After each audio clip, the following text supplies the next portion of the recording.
दोस्तों, आज जो है छठे चरण का मतदान समाप्त हो गया है और इस चरण में 58 सीटों पे मतदान हुआ और जो टोटल परसेंटेज निकल के आई है मतदान प्रतिशत, वो 57.70% मतदान हुआ है।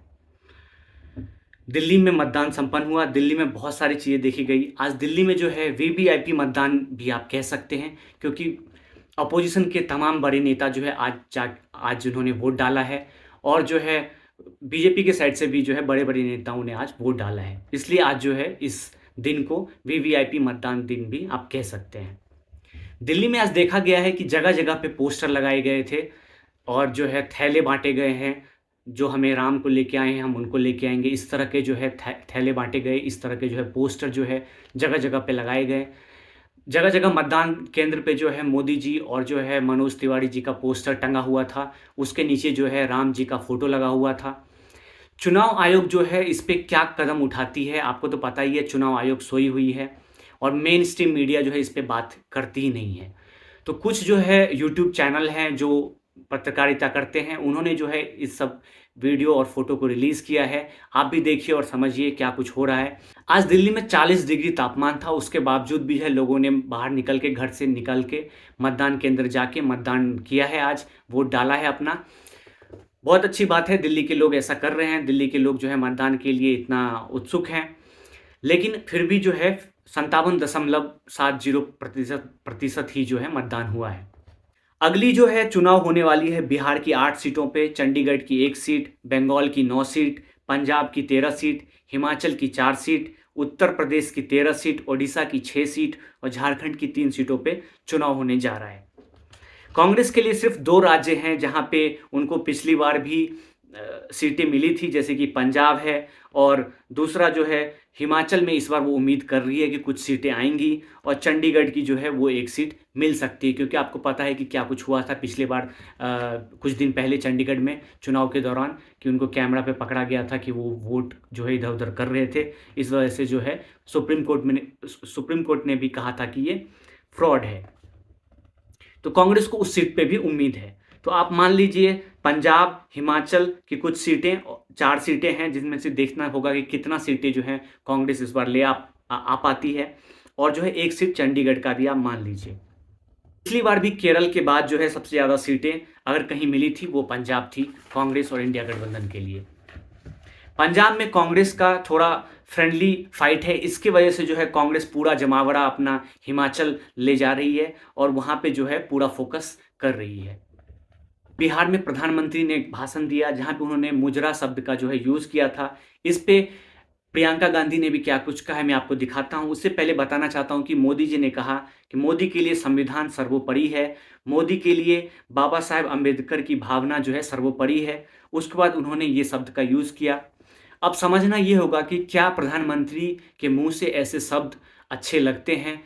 क्या ये एक प्रधानमंत्री पद की गरिमा को रखता है? आप लोग कमेंट करके ज़रूर बताइएगा। आप देखिए पूरा भाषण, प्रधानमंत्री ने क्या कुछ कहा है और फिर प्रियंका गांधी ने क्या कुछ रिप्लाई किया है और ऑपोजिशन के तमाम नेताओं ने उस पे किस तरह की टिप्पणी करी है। बिहार को गारंटी देता हूं, एससी, एसटी, ओबीसी परिवारों को गारंटी देता हूं, अति पिछड़े परिवारों को गारंटी देता हूं, जब तक मोदी जिंदा है मैं एससी, एसटी, ओबीसी और अति पिछड़ों के हकों को छीनने नहीं दूंगा। ये मोदी की गारंटी है।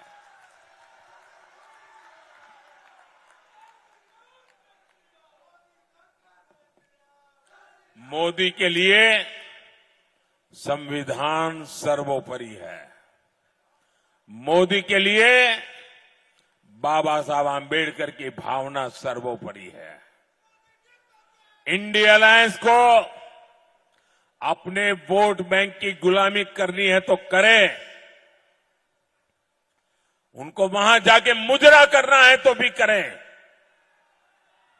मैं एससी, एसटी, ओबीसी आरक्षण के साथ डट करके खड़ा हूं, खड़ा रहूंगा, जब तक जान है लड़ता रहूंगा।